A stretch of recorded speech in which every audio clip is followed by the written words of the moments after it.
Hi, I'm Jessica Lautz, and I'm here with Brandy Snowden.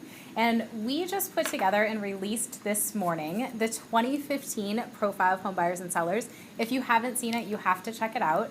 But we're here just to give you a few highlights of the report. The highlights are posted, but we'll give you all that information later. So, Brandy, I found it really interesting if we start out on the seller side, why sellers are actually selling today. Right, so this year we saw that sellers are actually moving because their homes are too small and for job relocations.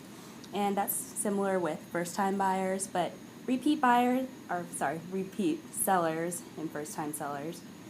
Repeat sellers are typically moving because they want to be closer to their friends and family. Oh, okay. So maybe hitting retirement age and thinking about a retirement location close to those grandkids. So how long are they actually going to live there once they bought? And then how long did they live there on the seller side? On the seller side, we saw that they lived there for a median of 9 years this year. And that's down from 10 years that we saw last year. Which was the all-time high. Yeah, absolutely. So, Jessica, could you tell me a little bit about first-time buyers this year? Sure. So first-time buyers, unfortunately, dropped even further. So last year was at 33%. This year it's at 32%. The all-time low was at 30% in 1987. So we're not at the all-time low, but we are close. And unfortunately, they're facing a lot of struggles in the market today. They're having a hard time saving for that down payment, and they're having a hard time with tightened inventory actually finding a home once they do purchase a home.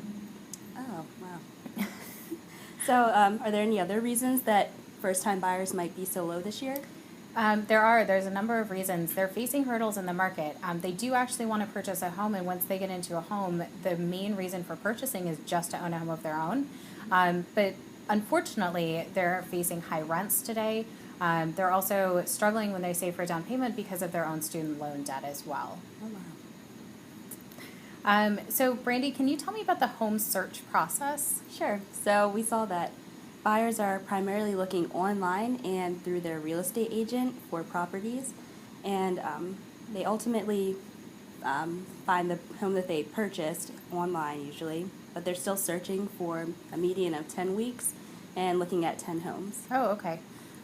That's a pretty short time period from what we had seen in the past. It's actually decreased over time, perhaps because of tightened inventory as well, looking for a shorter period of time, shorter number of homes just to get in that right home for them. Jessica, do you know how many people are actually using agents this year? Yeah, so that was one of the great findings of this report is we actually saw that 9 in 10 home buyers and home sellers are using agents. And on the home selling side, for sale by owner, so not using an agent, just selling that house on your own, has actually dropped to an all-time low, the lowest number that we've recorded in the entire report since 1981, which was 8%.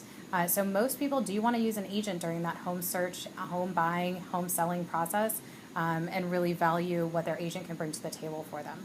Great, thanks, Jessica. So we'll post some more highlights and link to the highlights for this year's HBS on Twitter right after this.